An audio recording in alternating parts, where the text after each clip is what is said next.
अल्लाह की सरता बकदम शान है ये, अल्लाह की सरता बकदम शान है ये, इंसान नहीं इंसान व इंसान है ये। वाह सुभान अल्लाह।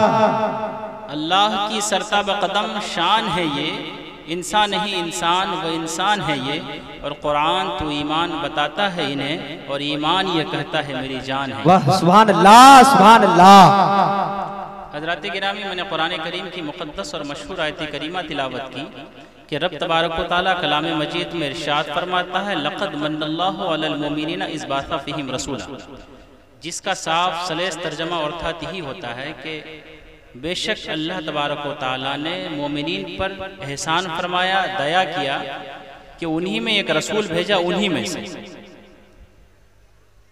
हज़रात गिरामी, इस आयत का मतलब समझने से पहले आपको जाना पड़ेगा अरब की सरजमीन पर कि अल्लाह के रसूल सल्लल्लाहु ताला अलैहि वसल्लम की इस दुनिया में जब बेसत हुई, जब अल्लाह के रसूल सल्लल्लाहु अलैहि वसल्लम इस दुनिया में तशरीफ़ लाए, उस वक्त अरब का हाल क्या था, उस वक्त अरब का माहौल क्या था। जिस वक्त अल्लाह के रसूल सल्लल्लाहु अलैहि वसल्लम इस दुनिया में तशरीफ़ लाए, उस वक्त अरब का हाल यह था, अरब के लोग इतने जाहिल गवार थे कि जो बेटियां होती हैं, बेटियों को कब्र खोद के उसके अंदर जिंदा दफन करना। अरब के लोगों का हाल यह था कि अगर कोई रास्ता चलता तो रास्ता में कोई भी सामान लेकर जाता, उसका सारा सामान छीन लेते। अगर कोई एक इंसान किसी इंसान को कत्ल कर देता तो उसके बदले 100 आदमी को कत्ल कर देते। गोया के यूं कह लीजिए कि अरब के ऐसे माहौल में जिसमें औरतों की इज्जत न थी, माँ बाप का कोई वक़ार न था, रास्ता चलते हुए शख्सों को छीन लिया जाता था, उसके सामान को छीन लेते थे लोग हमेशा शराब के अड्डों में बैठ कर रहा करते थे। लोगों की गुत्थियों तक, हलक तक शराब हमेशा उनकी गुत्थियों तक रहती थी। हर वक्त नाच गाना का बाजार गर्म रहता था। ऐसे माहौल में अल्लाह तबारक व तआला ने हमें नबी सल्लल्लाहु अलैहि वसल्लम को इस दुनिया में भेजा। हमारे नबी कौन है? हमारे नबी तो इतनी अजमतों का हामिल नबी है कि एक नबी गुजरे हैं सैयदना ईसा इब्ने मरियम। एक मर्तबा अपने हवारियों के साथ सैयदना ईसा इब्ने मरियम बैठे हुए थे। 12 हवारी थे। हजरत ईसा इब्ने मरियम ने कहा कि मेरे बाद एक नबी आएगा जिसका नाम अहमद होगा। हर शागिर्द की नजर में उसका उस्ताद अफजल होता है, हर मुरीद की नजर में उसका पीर अफजल होता है, हर उम्मती की नजर में उसका नबी अफजल होता है। उम्मतियों में से बाज ने यह सवाल कर दिया, आप जिस नबी के कसीदे पढ़ रहे हैं, आप जिस नबी का तज़किरा कर रहे हैं, आप जिस नबी का जिक्र कर रहे हैं, आप जिस नबी का गुण गा रहे हैं, क्या वो नबी आपसे भी अफजल होगा? तो सुनिए हजरत ईसा इब्ने मरियम का जवाब। मेरे प्यारे, अगर वो जवाब आप सुन लें तो आपके पैरों तले जमीन खिसक जाएगी। हजरत ईसा इब्ने मरियम ने अपने हवारियों से कहा कि तुम उनके अफजल होने की बात करते हो, तुम उनकी अजमत व बुजुर्गी की बात करते हो। अरे उनका आलम तो ये है, उनका मकाम व मर्तबा तो ये है कि अगर ईसा इब्ने मरियम को उनके जूता का फीता बांधने की भी अगर सआदत नसीब हो जाए तो यही ईसा इब्ने मरियम के लिए काफी। वाह बेशक सुभान अल्लाह। तो हजरात गिरामी, हम उस नबी के उम्मती हैं कि जिस नबी का उम्मती होने के लिए दूसरे नबी तमन्ना कर रहे हैं, ख्वाहिश जाहिर कर रहे हैं कि काश हमें हुजूर अकरम सल्लल्लाहु अलैहि वसल्लम का उम्मती बना दिया गया होता तो यही मेरे लिए काफी। लेकिन एक्चुअल में हम अपनी कद्र नहीं समझते। चूंकि मेरे बाप का नाम अब्दुल रहमान, मेरे बाप का नाम अब्दुल्ला, मुसलमान घराने में पैदा हुए, तो अब चूंकि हम भी टाइटल वाइज मुसलमान हो गए, बस यही है। हजरत बिलाल हबशी रज़ी अल्लाह ताला अन्हु को इस्लाम लाने की वजह से ये कपड़ा उतार करके अरब की गर्म रेतों पर जो है हजरत बिलाल हबशी को घसीटा जाता था। क्या क्या मशक्कतें नहीं उठाई उन लोगों ने इस्लाम को बचाने की खातिर, क्या क्या परेशानियां नहीं झेली हैं इस्लाम को बचाने की खातिर, इस्लाम को फैलाने की खातिर क्या क्या मुश्किलात का सामना नहीं किया। आज आपके पास किसी चीज की कमी नहीं है। मस्जिद के अंदर गर्मी का मौसम है, ठंडा पानी आपका इंतजाम है, ठंडी का मौसम आ जाए, आपके लिए गर्म पानी का इंतजाम है। आपको गर्मी न लगे उसके लिए बाज़ मस्जिदों में एसी, बाज़ मस्जिदों में जो है ना फैन का इंतजाम किया गया है। उसके बावजूद हमारा रब हमें याद नहीं आता। अरब के लोग नमाज कैसे पढ़ते थे? ये जो जितना ऊंचाई देख रहे हैं, इतनी ऊंची सिर्फ मस्जिद की छत होती थी। न कोई फैन का इंतजाम, न कोई एसी का इंतजाम, न ठंडे पानी का इंतजाम। गरम की अरब की गरम गरम रेतों से जो पानी गरम गरम निकलता था, उन पानियों से वो वजू करते थे और नमाज पढ़ने के लिए। आप गौर करें मेरे प्यारे, आपके पास जितनी आशाइशें हैं, जितनी आराम, जितना रब तबारक व तआला ने आपको अता किया है, आप उतनी ही नाशुक्री, उतनी ही नाफरमानी कर रहे हैं। 24 घंटा हमारा वाहियात में गुजर जा रहा है। हमें खुद नहीं समझ में आता है कि हमको अल्लाह ने इस दुनिया में किस मकसद के लिए, किस पर्पस के लिए भेजा था। हम किन चीजों में अपनी जिंदगी गुजार रहे हैं। आखिर हमें मरना भी तो है एक दिन। हजरत अब्दुल्ला बिन हुज़ाफा सहमी से रूमियों ने कहा कि आप आधी सल्तनत ले लीजिए, ईसाई हो जाइए। हजरत अब्दुल्ला बिन हुज़ाफा सहमी से रूमियों ने क्या कहा कि आप आधी सल्तनत, आधी किंगडम, आधी बादशाहत ले लीजिए, आप ईसाई हो जाइए। हजरत अब्दुल्ला बिन हुज़ाफा सहमी ने क्या जवाब दिया? सुनिए उसका जवाब उनका। हजरत अब्दुल्ला बिन हुज़ाफा सहमी फरमाते हैं, ए रूमियों, तुम आधी सल्तनत की बात करते हो, अगर तुम पूरी बादशाहत दे दो, फिर और एक बादशाहत दे दो, फिर एक बादशाहत दे दो, बल्कि दुनिया की ये सारी चीजें भी अगर तुम दे दो, तो मैं मोहम्मद अरबी से एक पल के लिए भी वफाई नहीं कर सकता। ए रूमियों, पूरी सल्तनत दे दो, एक और सल्तनत दे दो, गर्ज के पूरी दुनिया की अगर सल्तनत अदा कर दो, लेकिन उसके बावजूद मैं अपने नबी अकरम से, अपने मेहरबान नबी से मैं एक पल के लिए भी नाफरमानी नहीं कर सकता। मेरे प्यारे, हमारा नबी, हमारा खुदा हमें याद आता ही नहीं। मकाम ताइफ के अंदर अल्लाह के रसूल के कदम मुबारक को कुफ्फार और मुशरिकीन ने पत्थर मार मार कर लहूलहान कर दिया, खून बहने लगा। फिर भी अल्लाह के रसूल की जुबान पर रब्बे हबली उम्मती का नारा कि ए रब मेरी उम्मत, मेरी उम्मत, मेरी उम्मत। अल्लाह के रसूल नमाज पढ़ते फिर भी मेरी उम्मत, अल्लाह के रसूल सोते तब भी मेरी उम्मत, अल्लाह के रसूल जागे होते तब भी मेरी उम्मत। हत्ता कि अल्लाह के रसूल को जब कब्र अनवर में, अल्लाह के रसूल सल्लल्लाहु अलैहि वसल्लम को जब कब्र अनवर में रखा गया, तब भी सहाबा फरमाते हैं, रिवायतों में आता है कि अल्लाह के रसूल सल्लल्लाहु अलैहि वसल्लम की जुबान पर उम्मती उम्मती का लफ्ज था कि अल्लाह मेरी उम्मत, मेरी उम्मत। वो नबी जो पैदा होते वक्त मेरी उम्मत कहे, वो नबी जो जवानी के आलम में मेरी उम्मत, मेरी उम्मत कहे, वो नबी जो और उम्र होने के बाद मेरी उम्मत, मेरी उम्मत कहे, वो नबी जो तकलीफें बर्दाश्त करके मेरी उम्मत कहे, वो नबी कि जब कुफ्फार मुशरिकीन आपके सीने पर, आपकी पुश्ते मुबारक पर जब गाय की ओंझड़ी डाले, तब भी मेरे नबी मेरी उम्मती पुकारे। जब मैदान हश्र बपा होगा, तब भी जब किसी का कोई पुरसाने हाल नहीं होगा, सब नफ्सी नफ्सी के आलम में होंगे, तब भी मेरा नबी कहेगा या उम्मती, या उम्मती, या उम्मती। बेशक, सुभान अल्लाह, सुभान अल्लाह। मेरे प्यारे, क्यों अपने उस नबी की कदर भूल गए? क्यों उस नबी को फरामोश कर दिए? वो नबी जो आपकी खातिर रोते रहे रात रात। अल्लाह के रसूल तो जन्नत, मालिक की जन्नत है, अल्लाह ने उनके हाथ में जन्नत दी, जिसको चाहे जन्नत में दाखिल करे, जिसको चाहे जन्नत की लिस्ट से खारिज कर दे। लेकिन अल्लाह के रसूल सल्लल्लाहु अलैहि वसल्लम को रातों को उठ कर जो है नमाज पढ़ते और हम उम्मतियों के लिए दुआ करते, अल्लाह मेरी उम्मत की बख्शिश फरमा, ए अल्लाह मेरी उम्मत की बख्शिश फरमा, ए अल्लाह मेरी उम्मत की मग़फ़िरत फरमा। लेकिन आज हम उनके उम्मती है और हमारा हाल यह है कि हमारा नबी हमको याद नहीं आता, हमारा रसूल हमें याद नहीं आता, हमारा खुदा हमें याद नहीं आता। आज दिन का सुबह उठते हैं तब भी गुनाहों में, दिन के 8 बज रहे हैं तब भी गुनाहों में, दिन के 10 बजते हैं तब भी हमारी जिंदगी गुनाहों में गुजर बसर हो रही है। मेरे प्यारे, वो नबी जिसने आपकी खातिर कितनी मशक्कतें उठाई है, वो नबी जिसने आपकी खातिर कितनी परेशानियां झेली हैं, कभी उस नबी के बारे में तो ख्याल करके देखो, कभी उस नबी के बारे में ख्याल करके तो देखो।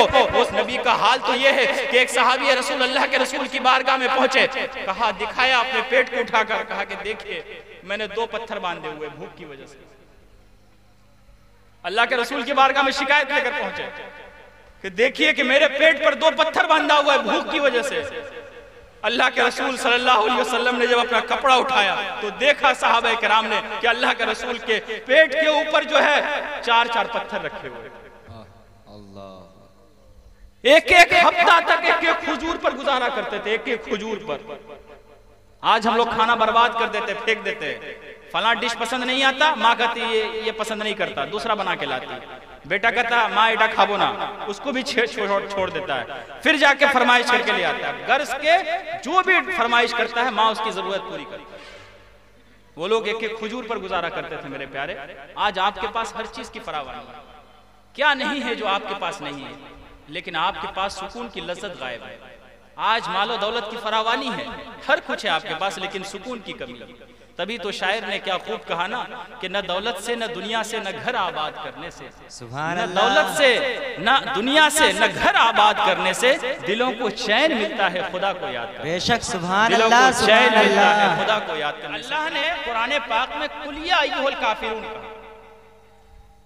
आप महबूब फरमा दीजिए कि ए काफिर ला अबुदु मा ताबुदुन, कि मैं उसकी पूजा नहीं करूंगा, मैं उसकी परस्तिश नहीं करूंगा जिसकी तुम करते हो। यानी जो बुतों की पूजा करेगा वो मोमिन नहीं हो सकता, और जो मोमिन होगा वो बुतों की पूजा नहीं करेगा। तो अल्लाह ने मोमिन और काफिर में फर्क बयान कर दिया। लेकिन कुछ लोग, अब दो लोग इसमें, अब दो कैटेगरी हो गई। एक तो वो डायरेक्ट जो बुतों की पूजा करते हैं, अब जो कलमा पढ़ते हैं। अब इसमें दो कैटेगरी आ गई, एक है इंटरनल, एक होता है एक्सटर्नल। इंटरनल में कौन है? वो लोग जो हमारी तरह कलमा पढ़ते हैं, हमारी तरह दाढ़ी है, हमारी तरह नमाज पढ़ते हैं, ये लोग हुए इंटरनल। और एक हुआ एक्सटर्नल। एक्सटर्नल में कौन आ गए? वो क्या बोलते हैं, फ्रांस का जो मलऊन जो है सदर, कौन है? कैमरून, जिसने रसूलुल्लाह के खाके बनाए। ये हो गया एक्सटर्नल, खुला दुश्मन हम लोगों का। एक इंटरनल वो जो हमारी तरह दाढ़ी रखते हैं, हमारी तरह नमाज पढ़ते हैं, लेकिन जैसे रबीउल अव्वल का महीना आता है कहता मिलाद करना नाजायज है, लंगर चलाना नाजायज है, इनका फातिया करना नाजायज है, ये करना नाजायज है, वो करना। मैं उनको कहना चाहता हूं कि अल्लाह तबारक व तआला ने कुरान में नजरियाती एतबार से 3 लोगों को खिताब फरमाया। एक काफिरीन, जिनकी बाबत कुरान पाक में अल्लाह ने कुल या अय्युहल काफिरून नाजिल फरमाई। दूसरे मुनाफिकीन, जिसके बारे में अल्लाह तबारक व तआला ने कहा इज़ा जाअकल मुनाफिकूना क़ालू नशहदु इन्नका लरसूलुल्लाह, ये दूसरे। और तीसरे मोमिनीन, अल्लाह ने फरमाया लक़द मन्नल्लाहु अलल मोमिनीना इज़ बअसा फ़ीहिम रसूला। अल्लाह तबारक व तआला ने कहा लक़द मन्नल्लाहु अलल काफिरीन नहीं कहा कि अल्लाह ने काफिरों पर एहसान फरमाया, दया किया, ये नहीं फरमाया। अल्लाह ने लक़द मन्नल्लाहु अलल मुनाफिकीन नहीं कहा, बल्कि अल्लाह ने फरमाया लक़द मन्नल्लाहु अलल मोमिनीन, लक़द मन्नल्लाहु अलल मोमिनीन, कि अल्लाह ने एहसान फरमाया मोमिनीन पर। तो जो लोग आज मिलादुन नबी के नाजायज होने का फतवा देते हैं, जो लोग आज मिलादुन नबी के खराब होने का फतवा देते हैं, शिर्क होने का फतवा देते हैं, अल्लाह तबारक व तआला तो उनको एड्रेस कर ही नहीं रहा है, बल्कि अल्लाह तबारक व तआला मुखातब कर रहा है, एड्रेस कर रहा है मोमिनीन को, कि अल्लाह तबारक व तआला ने मोमिनीन पर एहसान फरमाया कि उनमें एक रसूल भेजा, उन्हीं में से। तो इस कैटेगरी से काफिर भी छट गए और मुनाफिक भी छट गए। अब बचा कौन?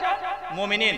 तो मोमिनीन आज से मिलाद नहीं करते, मोमिनीन तो अल्लाह के रसूल सल्लल्लाहु अलैहि वसल्लम के जमाने से मिलाद करते हुए आ रहे हैं। सवाल इस बात का नहीं कि हम मिलाद क्यों नहीं मनाते, बल्कि मैं पूछना चाहता हूं ऐसे लोगों से, क्या आपके पास कोई एविडेंस है इन कुरान? तो जवाब आता नहीं। मैं उनसे पूछता हूं कि आपके पास कोई एविडेंस है इन हदीस? उनके पास से जवाब आता नहीं। तो मैं उन लोगों को एक सवाल करना चाहता हूं, मैं बड़े सादा और सलेस अंदाज में बयान करना चाहता हूं कि 4 मुसल्लमा उसूल है। एक वो जिसको अल्लाह के रसूल सल्लल्लाहु अलैहि वसल्लम ने किया, वो भी इस्लाम। जिसको अल्लाह के रसूल सल्लल्लाहु अलैहि वसल्लम ने जिसका हुक्म फरमाया, वो भी इस्लाम। अल्लाह के रसूल सल्लल्लाहु अलैहि वसल्लम ने जिससे मना फरमाया, वो भी इस्लाम। और अल्लाह के रसूल सल्लल्लाहु अलैहि वसल्लम ने जिससे मना न फरमाया, वो भी इस्लाम। 4 बातें आप ध्यान में रखें। अल्लाह के रसूल सल्लल्लाहु अलैहि वसल्लम ने जो किया वो इस्लाम, एक। अल्लाह के रसूल सल्लल्लाहु अलैहि वसल्लम ने जो फरमाया वो इस्लाम, 2। अल्लाह के रसूल सल्लल्लाहु अलैहि वसल्लम ने जिससे मना किया वो इस्लाम, 3। और अल्लाह के रसूल सल्लल्लाहु अलैहि वसल्लम ने जिससे मना नहीं फरमाया वो भी इस्लाम। ये 4 चीजें ध्यान में रखें। कुरान और हदीस में बड़े बड़े बोर्ड लगा दिए कि दीज आर, ये जो चीजें हैं इस्लाम में जो है जायज नहीं है। कुरान में बड़े बड़े बोर्ड लगा दिए कि ये चीज हराम, ये चीज हराम, ये चीज हराम। अब आप अगर कहीं जाते हैं, किसी रोड को क्रॉस करते हैं, किसी ऑफिस में एंट्री करते हैं, तो जहां जाते हैं आप तो वहां अलाउ का बोर्ड नहीं लिखा रहता। जहां एरिया ममनू है यानी जहां नहीं जा सकते आप, वहां लिखा होता है नोट अलाउड, और जहां इजाजत है, परमिशन है, वहां जो है ना नोट अलाउड का बोर्ड नहीं लगा होता। इसलिए कुरान पाक में सिर्फ नाजायज चीजों का जिक्र है या फिर अल्लाह तबारक व तआला ने जिन चीजों के करने का हुक्म दिया उसका जिक्र है। अब अल्लाह तबारक व तआला ने हर जायज काम का जिक्र कुरान पाक में नहीं फरमाया, इसलिए कि अगर अल्लाह तबारक व तआला कुरान पाक में अगर हर जायज चीज का जिक्र करता तो कुरान पाक 30 पारे में नहीं आता बल्कि 30,000 पारे में आता, और यहां तक कि हाफिजों के लिए उसको हिफ्ज करना मुश्किल हो जाता। इसलिए अल्लाह तबारक व तआला ने सिर्फ कुरान पाक में उन चीजों का जिक्र किया जो नाजायज है, उन चीजों का जिक्र किया जो हराम है, या फिर अल्लाह तबारक व तआला को जो चीजें पसंद है उन चीजों का कुरान पाक में जिक्र किया। अल्लाह तबारक व तआला ने कुरान पाक में हर जायज चीज का जिक्र नहीं किया। फॉर एग्जाम्पल, बांग्लादेश के लोग मछली और चावल खाते हैं। अब उनसे अगर कोई ये सवाल करे कि आप मछली चावल खाते हो, बाजरे की रोटी क्यों नहीं खाते? हालांकि बाजरे की रोटी खाना ये भी हलाल है, गेहूं की रोटी खाना ये भी हलाल। अब कोई बांग्लादेश के लोगों से जाकर सवाल करे कि आप मछली चावल के अलावा ये रोटी क्यों नहीं खाते? अब अगर कोई हिंदुस्तान के लोग अब क्या करते हैं, रोटी खाते हैं, मछली खाना हलाल, चावल खाना हलाल। अब बहुत इलाकों में हिंदुस्तान में मछली और चावल नहीं खाते, तो अब उनसे जाकर ये कोई पूछे कि मछली चावल हलाल है तो आप क्यों नहीं खाते, तो कहेगा बड़े बेवकूफ इंसान हो, हर हलाल चीज खाना जरूरी है, ये कहाँ लिखा है? हर हलाल चीज खाना जरूरी है, ये कहाँ लिखा है? तो कुरान पाक में हर हलाल चीज का जिक्र नहीं किया, बल्कि कुरान पाक में उन्हीं चीजों का जिक्र किया जो नाजायज है, कुरान पाक में उन्हीं चीजों का जिक्र किया जो हराम है, कुरान पाक में उन्हीं चीजों का जिक्र किया जो ममनू है। अब 4 चीजें मैंने आपको शुरू में बताई। अल्लाह के रसूल ने जो किया वो इस्लाम, अल्लाह के रसूल ने जिससे मना किया वो इस्लाम, अल्लाह के रसूल सल्लल्लाहु अलैहि वसल्लम ने जिसका हुक्म दिया वो इस्लाम, और अल्लाह के रसूल सल्लल्लाहु अलैहि वसल्लम ने जिससे मना नहीं किया वो भी इस्लाम। अब अगर इस जमाने में अल्लाह के रसूल ने मिलाद पाक से मना नहीं किया, बल्कि अल्लाह के रसूल सल्लल्लाहु अलैहि वसल्लम ने सोमवार का रोजा रखकर खुद अपना मिलाद पाक मनाया। अब अगर इस जमाने में अगर कोई कहे कि मिलाद पाक मनाना नाजायज है, अब अगर इस जमाने अगर कोई कहे कि लंगर पकाना नाजायज है, तो मैं उनसे कहूंगा कि इस्लाम के मुंह में तुम अपनी बात डाल रहे हो। न अल्लाह से भूल हुई, न अल्लाह के रसूल से भूल हुई, न अल्लाह से भूल हुई, न अल्लाह के रसूल से भूल हुई। इसका मतलब यह है कि तुम अपनी तरफ से इस्लाम के मुंह में बात डालना। एक चीज। अब दूसरी चीज आप देखिए, ये पॉइंट आप जहन में रखिए, आपकी बैटरी में चार्ज कर रहा हूं, ये काम आने वाली चीजें हैं। इस वक्त हिंदुस्तान के अंदर हालात ठीक नहीं है। आज सारे लोग मदरसे तो जाते नहीं, दीन सीखने के लिए मौलवी के पास तो आते नहीं, सोशल मीडिया से दीन सीखते हैं। और सोशल मीडिया जैसे ही बंदा ऑन करता है, हमारा नौजवान, हमारे युवक जैसे ही सोशल मीडिया ऑन करता है, यूट्यूब ऑन करता है, तो उन्हीं लोगों की वीडियोस आती हैं जिसमें वो लोग प्रूफ दलाइल दे रहा होता है, ये नाजायज, ये नाजायज, ये नाजायज। ये जो मैं पॉइंट दे रहा हूं आप अपने जहन में बिठाइए। दूसरी चीज, अरब के लोगों के हालात क्या थे? गज़वा तबूक के मौके पर बहुत लंबा सफर था। गज़वा तबूक के मौके पर सारा जो ज़्यादा रहा था, जो भी सामान का सफर का सामान था, सारा खत्म हो गया। बाद सहाबे किराम ने कहा कि हम जिस ऊंट पे सफर करके आए उस ऊंट को ज़बह कर दीजिए। हजरत उमर फारूक ने कहा नहीं, उस ऊंट को ज़बह करने की जरूरत नहीं है। हजरत उमर फारूक अल्लाह के रसूल की बारगाह में तशरीफ ले गए और जाके अल्लाह के रसूल सल्लल्लाहु अलैहि वसल्लम से हजरत सय्यदना उमर फारूक ने मशवरा दिया कि या रसूल अल्लाह सल्लल्लाहु अलैहि वसल्लम, आप हुक्म फरमाएं, आप हुक्म फरमाए कि जिसकी थैली में जो कुछ है, जिसके बैग में जो कुछ है वो लेकर आए। अब किसी की थैली में खजूर का गुठली था, वो गुठली ले आया। किसी की थैली में रोटी का एक छोटा सा टुकड़ा था, वो टुकड़ा ले आया। किसी के इसमें पानी का बोतल में थोड़ा सा पानी बचा हुआ था, मशकीज़े में वो थोड़ा सा पानी उठा कर लेकर आया। किसी के बर्तन में चीनी का एक दाना था, वो चीनी का दाना लेकर आया। हत्ता कि अल्लाह के रसूल सल्लल्लाहु अलैहि वसल्लम के हुक्म के मुताबिक जिसके पास जो कुछ था सब लेकर आए। कुछ लोगों ने चीनी का टुकड़ा ले आया, कुछ लोगों ने रोटी का टुकड़ा ले आया, किसी के पास अगर खजूर का टुकड़ा था वो खजूर का टुकड़ा ले आया। हत्ता कि सारी चीजों को जमा कर दिया गया, अल्लाह के रसूल के सामने रख दिया गया। अब देखिए, कुछ लोग कहते हैं कि ये फातिहा करना नाजायज, अब उस पर भी दलील देखिए। ये मैं आज की किताबों की बात नहीं कर रहा हूँ, ये उमर फारूक जिनके जन्नती होने की सर्टिफिकेट और जिनके जन्नती होने की बशारत अल्लाह के रसूल ने खुद 1400 साल पहले दी, मैं उनकी बात बता रहा हूँ आपको। अल्लाह के रसूल के हुक्म के मुताबिक सारा कुछ जमा कर दिया गया। हजरत उमर फारूक ने अल्लाह के रसूल से फरमाया, या रसूल अल्लाह सल्लल्लाहु अलैहि वसल्लम, अब आप दुआ फरमाएं। अल्लाह के रसूल सल्लल्लाहु अलैहि वसल्लम ने हाथ उठाई और हाथ उठाकर दुआ मांगी, और अल्लाह के रसूल सल्लल्लाहु अलैहि वसल्लम ने दुआ मांग करके वो जो खजूर की गुठली थी, वो जो खजूर का एक टुकड़ा था, वो जो चीनी का एक दाना था, वो जो पानी का मशकीज़े में जो थोड़ा सा कतरा बचा हुआ था, अल्लाह के रसूल सल्लल्लाहु अलैहि वसल्लम ने दुआ मांगी और उस पर दम फरमाया, और अल्लाह तबारक व तआला ने हुजूर की दुआ मांगने की वजह से उसमें इतनी बरकत दी, इसमें इतनी बरकत दी, हत्ता के सहाबा फरमाते हैं कि पूरा सफर हम लोगों का खत्म हुआ लेकिन एक जर्रा भी खत्म नहीं। सुभान अल्लाह, सुभान अल्लाह। तो जब अरब कंडीशन से गुजरे हैं, अब दूसरी मिसाल आप ले लीजिए। अल्लाह के रसूल सल्लल्लाहु अलैहि वसल्लम के चचा सैयदना अमीर हमजा सैयदुश शुहदा, जब उनकी डेट हुई, जब उनका विसाल हुआ, जब वो इंतकाल कर गए, देखिए हजरत सैयदुश शुहदा हजरत अमीर हमजा रज़ी अल्लाह, उनका हाल ये था, उनका हजरत अमीर हमजा का हाल बता रहा हूं मैं आपको, कि जब उनका इंतकाल हुआ, जब वो शहीद हुए, तो उनके पास इतना कपड़ा नहीं था कि कफन दिया जा सके। बताते हैं कि औरतों के लिए 3, मर्दों के लिए 4, 2 ये कपड़े आज है ना, लेकिन उनके पास सिर्फ एक कपड़ा था। सैयदना अमीर हमजा सैयदुश शुहदा के पास सिर्फ एक कपड़ा। आज 3 कपड़ा, 4 कपड़ा, क्या क्या सारी चीजें हैं, लेकिन उनके पास सिर्फ एक कपड़ा। अच्छा, कपड़ा इतना बड़ा नहीं कि पूरा जिस्म ढक जाए, इतना छोटा कपड़ा था। सहाबा फरमाते हैं, रिवायतों में आता है कि अगर इस कपड़े को, जिस कपड़े को वो पहने हुए थे, अगर सर ढांकते हैं तो पैर दिखाई देता है, और अगर पैर ढांकते हैं तो सर दिखाई देता है। फिर सहाबा अल्लाह के रसूल की बारगाह में पहुंचे और पूछा, या रसूल अल्लाह, करे तो करे क्या, इतने कपड़े नहीं है कि उनको कफन का कपड़ा दिया जा सके। अल्लाह के रसूल सल्लल्लाहु अलैहि वसल्लम ने फरमाया कि उसके चेहरे को ढक दो, अब पैर का जो हिस्सा बच जाता है उस हिस्से पे घास डाल दो। तो अल्लाह के रसूल के चचा है सैयदुश शुहदा हजरत अमीर हमजा है, उनका हाल यह है कि जब वो शहीद हुए तो उनको कफन देने के लिए कपड़ा तक मैसर नहीं। अगर उनका चेहरा ढका जाता तो उनका पैर दिखाई देता, अगर पैर को लोग ढकते कपड़े से तो वो चेहरा दिखाई देता। हत्ता के घास फूस देके हजरत सैयदुश शुहदा हजरत अमीर हमजा को जो है ना दफन किया गया। आप अंदाजा करें, ये उन लोगों के हालात थे। 2 मिसाल हो गई। तीसरी चीज आप लीजिए, कुरान पाक को लिखने के लिए पत्ते थे, पत्ते रखे हुए थे, पत्तों में कुरान पाक लिखते थे। ये जो गाय बैल है ना, इसकी चमड़ी पर जो है ना कुरान पाक को लिखा करते थे। तो जिन लोगों के पास कुरान पाक जैसी मुकद्दस आयत करीमा को लिखने के लिए कुरान पाक के, उनके पास जो है ना कागज का इंतजाम नहीं, उनके पास कलम का इंतजाम नहीं, पत्तों पे कुरान पाक लिखते हो। जिनके पास कुरान पाक को लिखने के लिए किसी चीज का इंतजाम नहीं, वो लोग जो है चमड़े पर कुरान पाक लिखते हो। अब अगर इस जमाने का जाहिल अगर कोई इतराज करे कि अल्लाह के रसूल सल्लल्लाहु अलैहि वसल्लम के जमाने में उन लोगों ने झंडा नहीं फहराया, मैं ऐसे जाहिलों और ऐसे नादानों से कहना चाहता हूँ कि अरे नादानों, अपनी अक्ल की घोड़ी को दौड़ाओ, पहले हालात तो मुलाहाजा करो, कंडीशन तो देखो कि उनके साथ वो हालात थे कि कफन के लिए उनको कपड़ा मैसर नहीं था, उनके साथ वो हालात थे कि उनको खाने के लिए खजूर तक मैसर नहीं था, उनके साथ वो हालात थे कि कुरान पाक को लिखने के लिए उनके पास कलम और दवात की स्याही मैसर न थी। तो आप सवाल करोगे कि उन लोगों ने झंडा क्यों नहीं लहराया।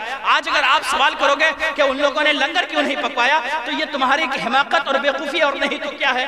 आप किसी चीज को डिसाइड करने से पहले, किसी को जज करने से पहले उनके हालात पर गौर करें। अब इसको मिसाल की तरफ और समझिए और खोल के बताता हूं आपको। आज एक टीचर पढ़ा रहा है क्लास में, उसने पढ़ाया 2 2 2 4 2 3 6 2 4 8 2 5 10 2 6 12 इस तरह करके पूरा उसने, मगर क्या किया उसने 2 2 4, उसके बाद उसको लिखना था 6, लिख दिया उसने 5। उसको लिखना था कितना 2 4 6, लेकिन उसने लिखा कितना बोर्ड पे, ब्लैक बोर्ड पे। टीचर पढ़ा रहा है अपने बच्चों को, उसने क्या लिखा 2 4, लिखना था 6, लिखा 5। अब उसने समझाया बच्चों को कि बच्चा देखो 2 भी सही लिखा, 4 भी सही लिखा, 8 भी सही लिखा, 10 सही लिखा, 12 सही लिखा, सब सही लिखा मैंने, लेकिन मैंने इसमें एक गलती की। आप पूरी जिंदगी में अपनी लाइफ में कितनों भी अच्छा काम कर लो, लेकिन जिंदगी में अगर एक मिस्टेक होगी तो लोग आपकी अच्छाइयों को नहीं देखेंगे बल्कि आपकी बुराई पर नजर जाएंगे। टीचर ने समझाया अपने बच्चों को क्लास में, टीचर समझा कर चले गए, लेकिन ब्लैक बोर्ड को मिटाया नहीं उसने। टीचर चले गए, बच्चे स्टूडेंट अपने क्लास से चले गए। अब एक बंदा ये आया, आने के बाद जब ब्लैक बोर्ड को देखा तो उसमें देखा 2 4, अब वहां होना चाहिए 6, तो देखा कि 5 लिखा हुआ। अब इसने कंडीशन मालूम नहीं की कि टीचर क्या समझाना चाह रहा है, टीचर ने बच्चों को क्या समझाया, फौरन इसने जज कर लिया, डिसाइड कर दिया कि टीचर ने गलत पढ़ाया। अब जाके उसने पूरा शोर मचाना शुरू कर दिया, पूरे समाज सोसाइटी में चाय की दुकानों पर, स्टैंडों पर हल्ला मचाना शुरू कर दिया कि वो टीचर तो भूल पढ़ाचे, गलत पढ़ाया। लेकिन ये इसको देखना चाहिए था, जज करना चाहिए था, उस टीचर को जाके पूछना चाहिए था कि आपने 5 लिखा तो क्यों लिखा, यहाँ 6 होना चाहिए। हालांकि वो टीचर को मालूम है कि यहाँ 6 होगा, लेकिन बच्चों को समझाने के लिए उन्होंने ऐसा 5 जानबूझ के गलती से लिखा।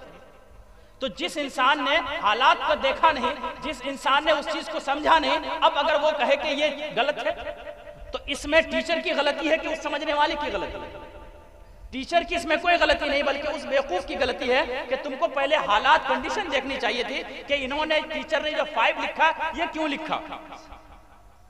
एक मिसाल ये, दूसरी मिसाल आप ले लीजिए कि एक उस्तानी, एक टीचर, लेडी टीचर एक क्लास में पढ़ा रही थी।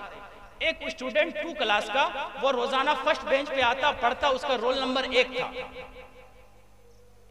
क्लास 2 को मुकम्मल तरीके से उसने पढ़ा। जब क्लास 3 में पहुंचा तो वो बच्चा फर्स्ट बेंच को छोड़कर लास्ट बेंच पे बैठ रहा। अब टीचर का रूल था, उसूल ये था कि जो भी बच्चा 7:05 पे अराइविंग टाइम है पहुंचने के, अगर कोई 7:06 पे पहुंचता तो वो डंडा लेकर पीटती थी, मारती थी। वो बच्चा क्या करता, रोजाना 5 मिनट 10 मिनट लेट आता और पीछे जाकर बैठता। वो टीचर, उसकी जो वस्तानी थी, उसने उसको 2 दिन मारा। 2 दिन मारने के बाद वो बच्चा मार खा लेता, लेकिन कुछ बोलता नहीं अपने टीचर को, मार खाता, चुपचाप मार के चला जाता। एक दिन मार खाया, चला गया, फिर दूसरे दिन 5 मिनट लेट आया, फिर मार खाया, फिर वो चला गया। अब उसके टीचर को यह ख्याल हुआ कि ये लड़का क्लास 2 में फर्स्ट पोजीशन पे था, फर्स्ट बेंच पे बैठता था, आखिर वजह क्या है कि ये लास्ट बेंच पे बैठ रहा है, आखिर वजह क्या है कि इसका रिजल्ट खराब आ रहा है। जब क्लास खत्म हो गया तो उस टीचर ने अपने स्टूडेंट्स को कहा, अपने उस स्टूडेंट को कहा कि तुम जरा ठहरना, तुमसे कुछ बात करनी। उस बच्चे को रोक लिया, सारे बच्चे चले गए। उससे कहा कि बेटा बताओ क्या बात है कि तुम हमेशा क्लास में फर्स्ट पोजीशन पे आते थे और फर्स्ट बेंच पे बैठते थे, लेकिन आज तुम्हारी हालत क्या हो गई कि तुम लास्ट बेंच पे बैठते हो और तुम्हारा रिजल्ट भी खराब आया। तो उसने कहा कि दर हकीकत बात यह है, एक्चुअल बात यह है कि जब मैं क्लास 2 में था तो मेरे पापा जिंदा थे, मेरे बाबा, मेरे डैडी जिंदा थे, तो मेरे बाप हमको पढ़ने के लिए पैसे देते थे, तो मुझे कुछ करने की जरूरत नहीं पड़ती थी, सुबह तैयार होकर मैं डायरेक्ट स्कूल आता था। लेकिन क्लास 3 में जब मैं जैसे ही पहुंचा, मेरे बाप का इंतकाल हो गया, वो दुनिया से चले गए। अब मैं क्या करता हूं कि सुबह सुबह उठकर स्कूल आने से पहले मैं जाके न्यूज़पेपर बेचता हूं, अखबार बेचता हूं, और अखबार बेचने के बाद उसके बाद मैं स्कूल पढ़ने के लिए आता हूं, उसकी वजह से 5-10 मिनट लेट हो जाता है। तो जो इंसान जज नहीं किया कि टीचर ने गलत पढ़ाया, उसकी कंडीशन और हालात को नहीं देखा, उसने फौरन डिसाइड कर दिया कि टीचर ने गलत पढ़ाया। जिस टीचर ने यह नहीं देखा कि इस बच्चे पर क्या बीत रही है, फौरन उस पर डंडा लगाया, ये बेवकूफी नहीं तो और क्या है। तो अब सहाबा किराम के हालात को हम नहीं देखते, उनके तौर तरीके, उनकी जिंदगी को हम नहीं देखते कि उन लोगों ने कितनी मुश्किलात और कितनी कठिनाइयों से जिंदगी गुजारी। उनको हालात को देखे बगैर अगर आज हम कहें कि ये चीज नाजायज है, ये चीज बिदअत है, ये चीज शिर्क है, तो ये बेवकूफी नहीं तो और क्या है। इसलिए मेरे प्यारे, किसी चीज पर हुक्म लगाने से पहले, कोई चीज जज करने से पहले उनके हालात से वाकिफियत जरूरी है। तो सहाबा किराम के साथ जो हालात थे, सहाबा किराम के साथ जो कंडीशन थे, वो कुछ और थे। आज जो हमारे साथ हालात हैं, आज जो हमारे साथ कंडीशन है, वो नहीं है। आज हमारे पास फरावानी, आज हम खाना फेंकते भी हैं। सहाबा किराम के पास खाने के लिए मैसर नहीं होता था। मैं खुद, अपनी दादी हमारी जो थी वो बयान करती थी, आज से 40 साल 45 साल पहले हमारे घर पे 55 या 60 नौकर सिर्फ खाना खाने के लिए रुका करते थे। यानी 2 टाइम का खाना खाते थे वो लोग, सिर्फ 2 टाइम का। 55-60 साल पहले की बात कर। तो जब 55-60 साल पहले लोगों के साथ ये हालात थे, तो 1400 साल पहले लोगों के साथ क्या हालात रहे होंगे। तो जिन हालात में लोगों के पास खाने के लिए खजूर की गुठलियों के अलावा कुछ मैसर न हो, जिन हालात में पहनने के लिए एक कपड़े के अलावा कोई मैसर न हो, अब उनसे कोई अगर ये मुतालबा करे, कोई उनके ये रिक्वेस्ट करे कि आपने झंडा क्यों नहीं लहराया, आपने जो है लंगर क्यों नहीं ये पकवाया, तो ये हिमाकत और बेवकूफी के सिवा और है नहीं तो क्या है। और दूसरी चीज, ये मैंने कितने दलाइल दे दिए आपको? 4-5 ही मजबूत दलाइल हैं आपके पास। अब अगर न माने तो क्या करें, लास्ट पोजीशन पे। अब अगर ना माने कोई तो लास्ट पोजीशन पे क्या कहे कि ये कहां लिखा हुआ है, ये कहां लिखा हुआ है। तो एक जवाब दे देना आप कि हुजूर का मिलाद मनाना, हुजूर की पैदाइश के दिन खुशी मनाना, ये हर सुन्नी मुसलमान की किस्मत में लिखा हुआ है। बेशक, सुभान अल्लाह, सुभान अल्लाह। हर सुन्नी मुसलमान की किस्मत में लिखा हुआ है, हर सुन्नी मुसलमान की तकदीर में लिखा हुआ है। पढ़िए दुरूद पाक, अल्लाहुम्मा सल्ली अला सय्यदना शफीना मौलाना मुहम्मदिन बारिक वसल्लम सलातु व सलाम अलैका या रसूलुल्लाह सल्लल्लाहु तआला अलैहि वसल्लम। आका ने खुद ही इरशाद फरमाया कि मेरी हकीकत को मेरे रब के सिवा कोई नबी नहीं जानता, मेरी हकीकत को मेरे रब के सिवा न कोई सहाबी जानता है, मेरी हकीकत को मेरे अल्लाह के सिवा न कोई ताबई जानता है, मेरी हकीकत को मेरे रब के सिवा न कोई तबे ताबई जानता है, मेरी हकीकत को मेरे रब के सिवा न कोई औलिया अल्लाह जानता है। तो ये तो उनका हाल है जिनको रसूल के साथ उठने का मौका मिला, ये तो उनका हाल है जिनको रसूल के साथ चलने का मौका मिला, ये तो उनका हाल है जिनको रसूल के साथ चलने फिरने का मौका मिला, ये तो उनका हाल है जिनको रसूल के साथ उठने बैठने का मौका मिला, ये तो उनका हाल है जिनको रसूल के साथ खाने पीने का मौका मिला, ये तो उनका हाल है जिनको रसूल के साथ जिंदगी गुजारने का मौका मिला। जब वो कुछ न समझ सके तो आज का ये लंबे कुर्ते वाला छोटे पाजामे वाला 2 टांग का जानवर कहता है कि आइए आइए नबी की सीरत जाननी है, मैं बताता हूं। आज का लंबा कुर्ता वाला छोटे पाजामे वाला 2 टांग का जानवर कहता है कि मेरे नबी तो वो थे जो छोटों पर जुल्म नहीं करते थे, वो मेरे नबी तो वो थे जो बेवाओं और यतीमों पर शफकत करते थे। मैं ऐसे लोगों से कहना चाहता हूँ, जरूर ये मेरे नबी की सीरत है, लेकिन जब मेरे नबी की सीरत आप बयान करें तो उसमें ऐसी बातों को जिक्र करें जो किसी आम इंसान तो आम इंसान, बल्कि मेरे नबी के अंदर जो खुसूसियात जो क्वालिटीज मौजूद हैं वो किसी दूसरे नबी में भी न पाई जाए। जब हम अपने नबी की सीरत बयान करें तो चांद का 2 टुकड़े हो जाना ये मेरे नबी की सीरत है, कहकशाओं से आगे एक पल में गुजर जाना ये मेरे नबी की सीरत है, एक पल में जाकर सिदरतुल मुंतहा से आगे वापस आना ये मेरे नबी की सीरत है, ये मेरे नबी की सीरत है। मैं नहीं कहता अपने नबी की सीरत आप ना बयान करें, इसलिए कि जब आप अपने नबी की सीरत ना बयान करेंगे तो ये कैसे पता चलेगा कि मेरे नबी उठते बैठते कैसे थे। जब आप अपने नबी की सीरत ना बयान करेंगे तो हमें कैसे पता चलेगा कि सोने के आदाब क्या है। जब हम अपने नबी की सीरत ना बयान करेंगे तो हमें कैसे पता चलेगा कि खाने के आदाब क्या है। जब हम अपने नबी की सीरत नहीं बयान करेंगे तो हमें कैसे पता चलेगा कि पड़ोसियों के हुकूक क्या है। जब हम अपने नबी की सीरत ना बयान करेंगे तो हमें कैसे पता चलेगा कि माँ बाप के हुकूक क्या है। जब हम अपने नबी की सीरत ना बयान करेंगे तो हमें ये कैसे पता चलेगा कि बीवियों के हुकूक क्या है। जब हम अपने नबी की सीरत ना बयान करेंगे तो ये कैसे पता चलेगा कि बेवाओं यतीमों और मिस्किनों के हुकूक क्या है। तो अपने नबी की सीरत जरूर बयान करें, लेकिन जब अपने नबी का जिक्र करना हो, लेकिन जब अपने नबी का तस्करा करना हो तो अपने नबी के खाने पीने सोने उठने बैठने की सीरत के साथ ये भी जरूर बयान करें कि मेरे नबी तो वो थे कि जिनके एक इशारे पर चांद 2 टुकड़े हो। मेरे नबी तो वो थे कि एक पल में जाकर सिदरतुल मुंतहा से वापस आ गए, ये मेरे नबी की सीरत। पढ़िए दुरूद पाक, अल्लाहुम्मा सल्ली अला सय्यदना शफीना मौलाना मुहम्मदिन बारिक वसल्लम सलातु व सलाम अलैका या रसूलुल्लाह सल्लल्लाहु तआला अलैहि वसल्लम। हजरात गिरामी, एक गैर मुकल्लिदीन अहले हदीस का एक बहुत बड़ा मौलवी गुजरा है जिसका नाम है नवाब सिद्दीक हसन भोपाली, जो मरता है कब 307 ईस्वी में, 307 हिजरी में। आज कितना चल रहा है 1444। गौर करें आप, नवाब सिद्दीक हसन भोपाली जब मरता कब है ये 1307 हिजरी में, और आज क्या चल रहा है 1444 हिजरी। आज उसको मरे हुए करीब 100 साल से ज्यादा हो रहा है। वो क्या कहता है सुनिए कि इसमें क्या बुराई है कि हर रोज जिक्र हजरत सल्लल्लाहु अलैहि वसल्लम नहीं कर सकते तो हर उसबू यानी हर हफ्ता, नहीं हो सके तो हर माह में करना चाहिए। ऐसा नहीं है। वो क्या कहता है कि जिक्र ईद मिलादुन नबी सल्लल्लाहु अलैहि वसल्लम ऐसा नहीं है कि सिर्फ वो महीना आए तभी करें। या क्या कह रहा है नवाब सिद्दीक हसन भोपाली, जो गैर मुकल्लिद का बहुत बड़ा आलिम गुजरा है, वो मरे हुए कितनों सौ साल हो गया, 1307 हिजरी में मरा है। आज चल रहा है 1444। वो क्या कहता है कि अगर हर रोज हुजूर सल्लल्लाहु अलैहि वसल्लम का जिक्र नहीं कर सकते तो कम से कम एक वीक यानी एक सप्ताह पे करें। कह रहा है कि और अगर नहीं कर सकते कम से कम 1 मंथ, 1 महीने पे रसूलुल्लाह सल्लल्लाहु अलैहि वसल्लम का जिक्र जो है जरूर किया करें। उसके बाद ये आगे क्या लिखता है कि अगर जिसको हुजूर सल्लल्लाहु अलैहि वसल्लम का नाम सुनकर उसके दिल में खुशी ना हो, जिसको हुजूर अकरम सल्लल्लाहु अलैहि वसल्लम का नाम सुनकर जिसके दिल में फरहत हासिल ना हो, वो समझिए वो मुसलमान ही नहीं।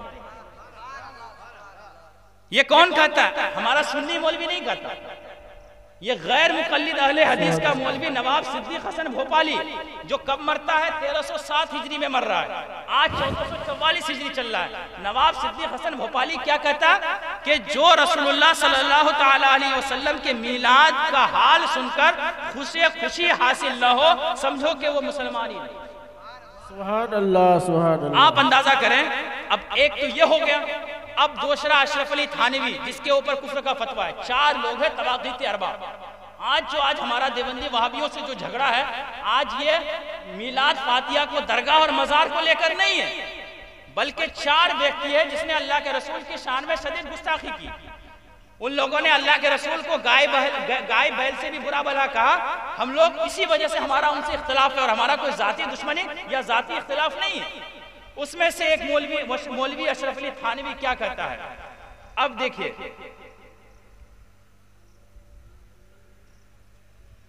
कि हुजूर इस जमाने में हुजूर सल्लल्लाहु अलैहि वसल्लम का जिक्र करने का और भी मन चाहता है।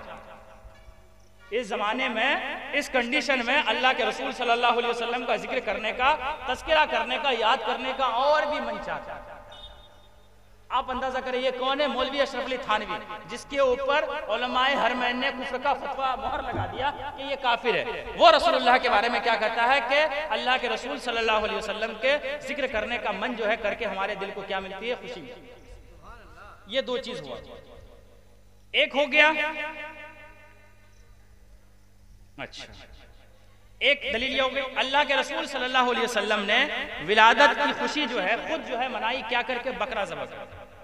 अल्लाह के रसूल सल्लल्लाहु अलैहि वसल्लम का जिस दिन बर्थडे था, जन्मदिन था, अल्लाह के रसूल सल्लल्लाहु अलैहि वसल्लम ने बकरा ज़बह किया और बकरा ज़बह करके अपनी विलादत की खुशी खुद मनाई। और ये जो है हवाला है आपका सुननुल कुबरा में। दूसरा हवाला है किताब बहक़ी में, ये सफ़ा जिल्द नंबर 9 और सफ़ा 300 में जो है ना ये मौजूद है, कोई भी इंसान जाके आप देख सकते हैं। अच्छा, ये तो हो गए उनके बारे में जो गैर मुकल्लिदीन वगैरह करते हैं। अब हमारे मुस्लिम धर्म के बारे में दूसरे लोग क्या कहते हैं? देखिए, गांधी जी ने कहा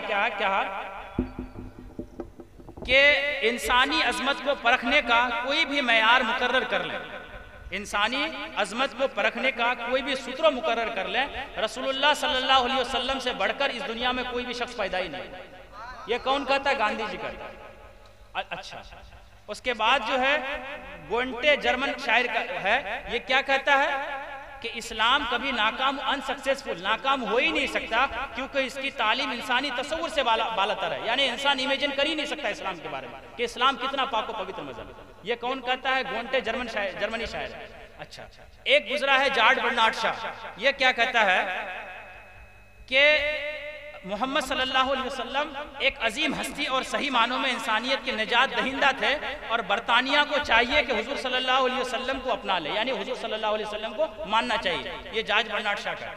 अच्छा, उसके बाद आर्ट बिलीव स्टुअर्ट क्या कहता है कि मोहम्मद सल्लल्लाहु अलैहि वसल्लम का दीन सच्चा है, जिंदा है और हमेशा जिंदा रहेगा। मोहम्मद सल्लल्लाहु अलैहि वसल्लम का दीन जिंदा है और हमेशा जिंदा रहेगा।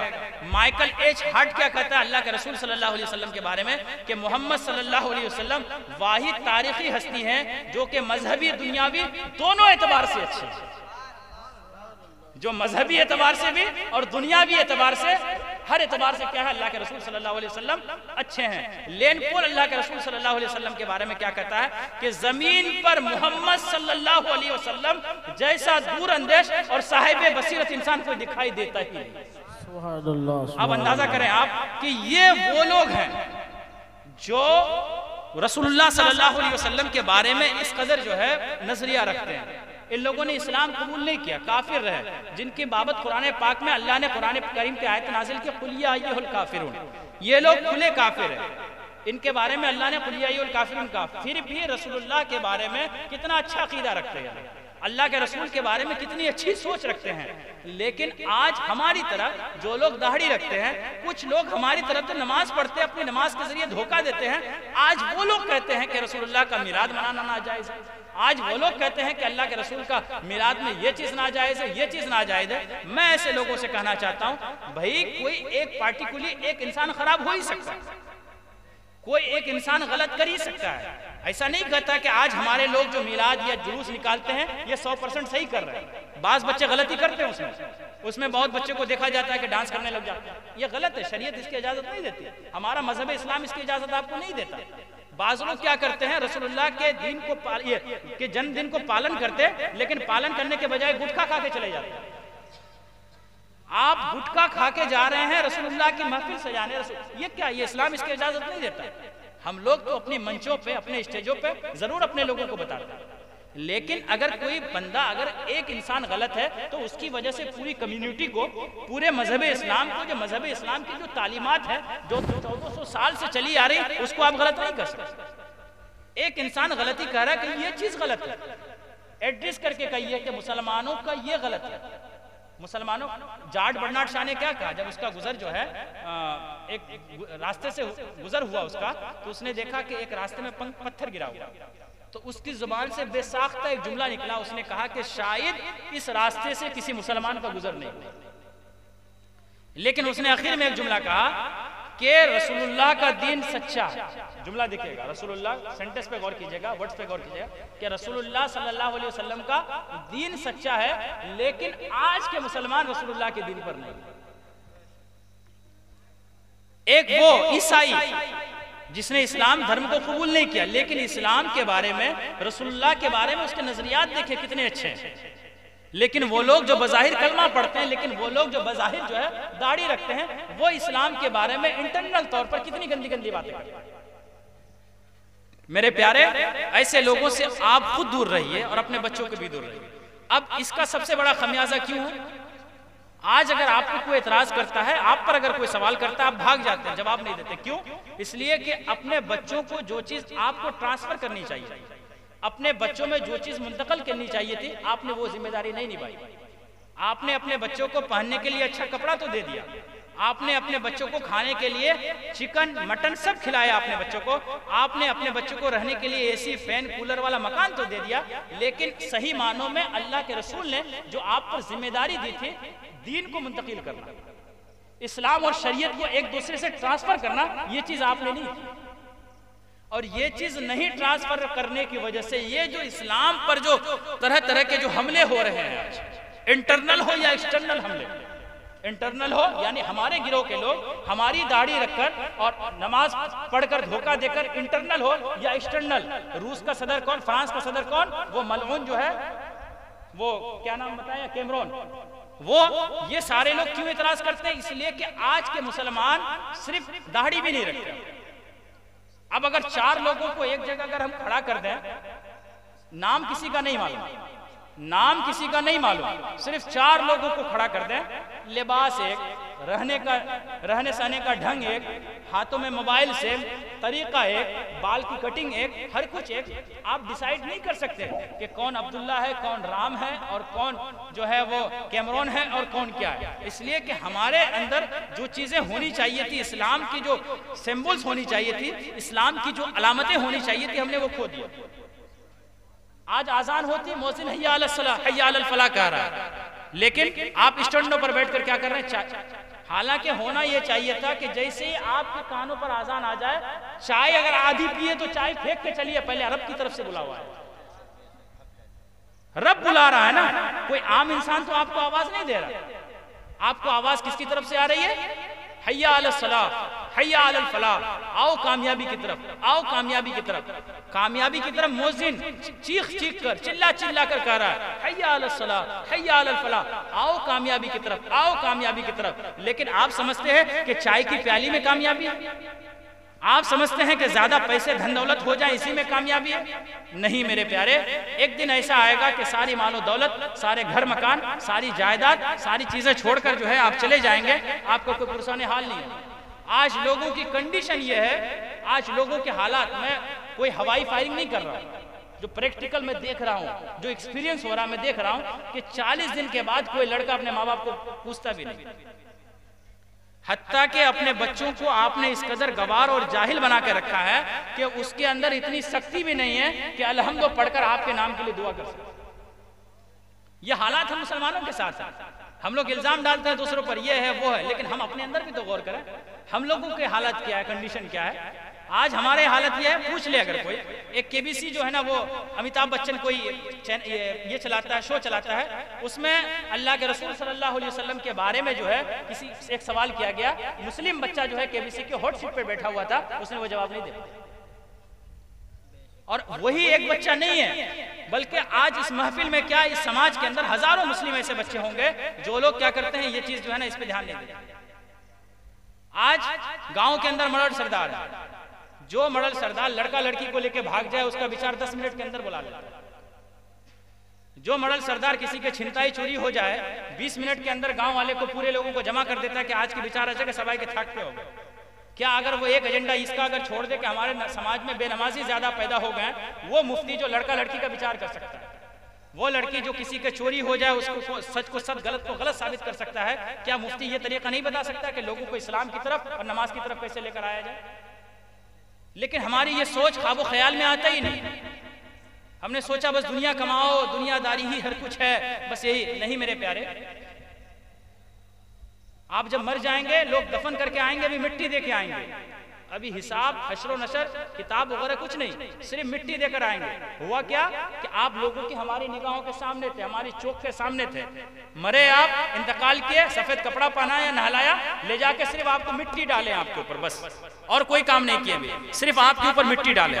मतलब हमारी आंखों के सामने थे, आपको क्या किया, मिट्टी डाल के आपको हमारी आंखों से गायब कर दिया। सिर्फ इतना हुआ है, अभी हिसाबो किताब, हश्रो नस्र, कयामत कुछ नहीं, अभी सिर्फ कब्र में गए। पहली सीढ़ी, पहली मंजिल, फर्स्ट स्टेप, इसकी बात कर रहा हूं, गुफ्तगू खत्म कर दूंगा इसी पे। फर्स्ट स्टेप,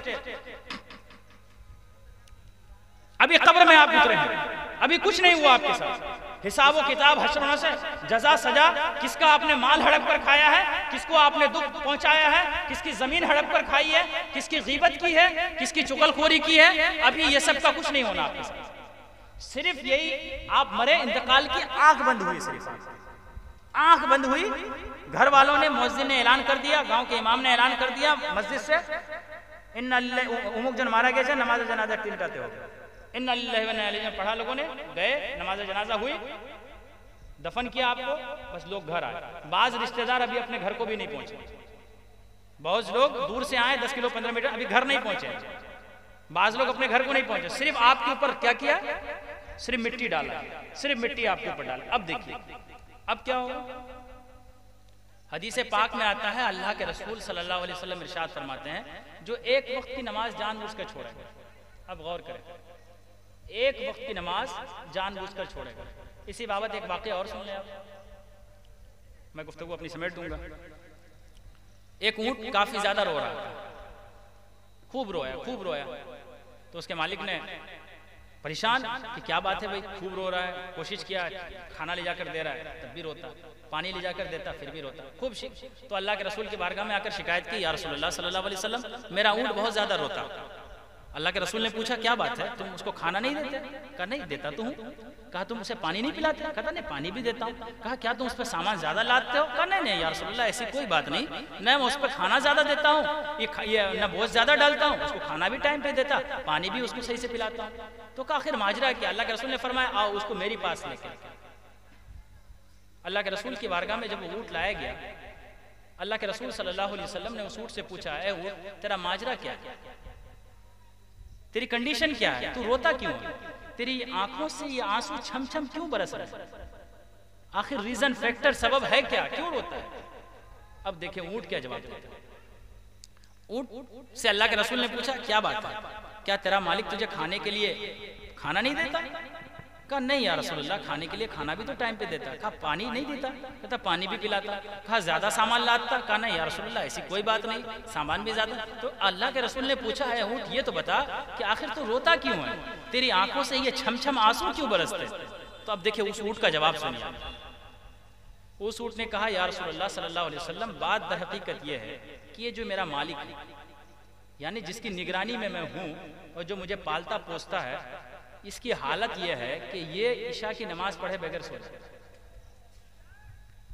ईशा की नमाज पढ़े बगैर सो जाता है, और जब ये सोता है रात को तो मैं देखता हूँ अपनी इन आंखों से कि उसके बिस्तर के बिछान के नीचे से जो है ना जहन्नम की भड़कती हुई आग को देखता हूं।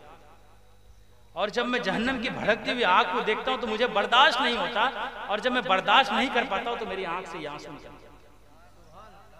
सुभान अल्लाह, सुभान अल्लाह। आप अंदाजा करें, एक वक्त की नमाज छोड़ रहा है तो उसकी वजह से ऊँट भी रोते हैं कि अल्लाह, इसने दुनिया में मेरी हिफाजत की है, कल क़यामत की जहन्नम की आगों से इसे भी महफूज किया।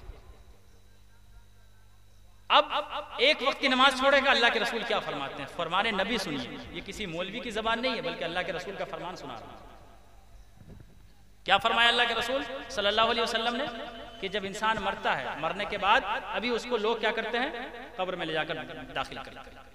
सिर्फ कब्र की कंडीशन में, कुछ नहीं हुआ, एक फरिश्ता उसके ऊपर मुसल्लत कर दिया जाता है, और उस फरिश्ते का आलम यह होता है कि वो फरिश्ता आंख से अंधा, पूरा सपाट शोर, पूरा ये मुंह से बोलता नहीं होगा, एकदम मुंह बंद।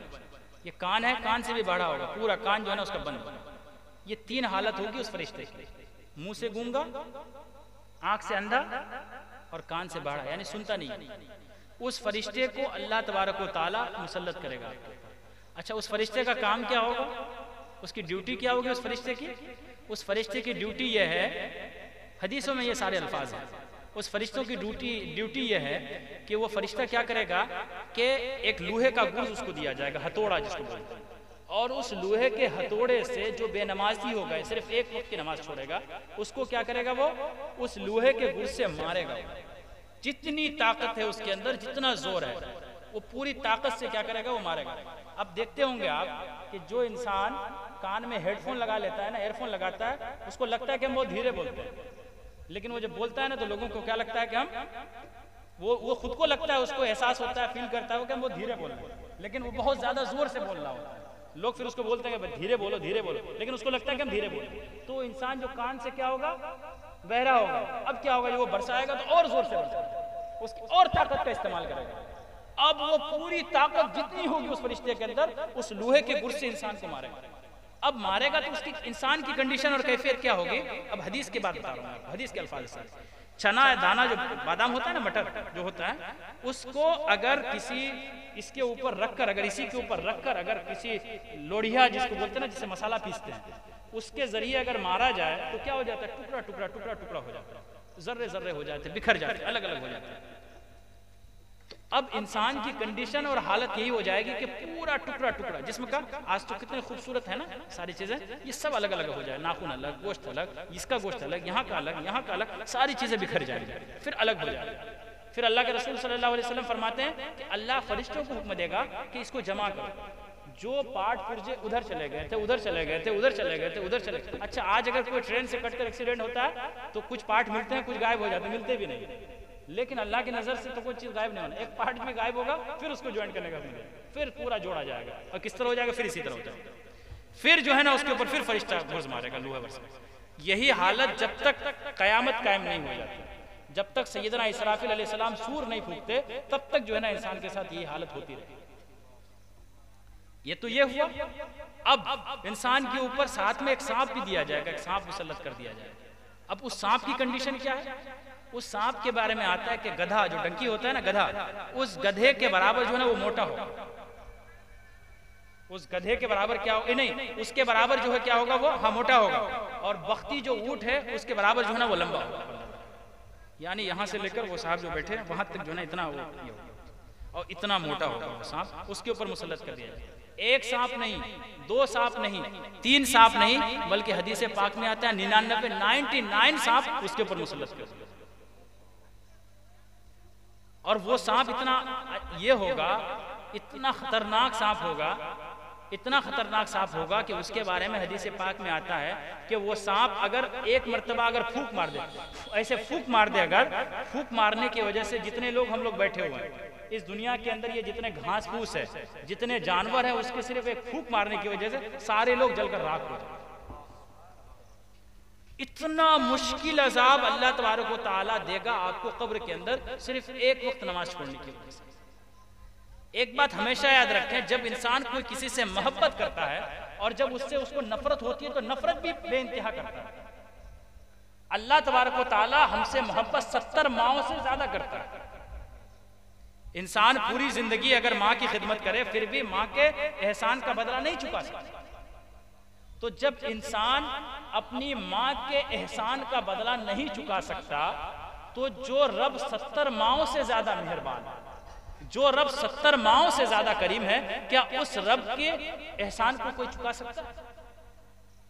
तो मेरे प्यारे, तो जो रब आपके ऊपर जितना रऊफ और रहीम है, जो रब आपके ऊपर जितना करीम है, जो रब आपके ऊपर जितना दयालु है, वो रब का अजाब कल क़यामत के दिन बहुत ज्यादा सख्त होगा। अल्लाह ने हमें टाइम दिया है, जितनी आजादी जितनी मस्ती करनी है कर लो, एक दिन तो मेरी बारगाह में आना है।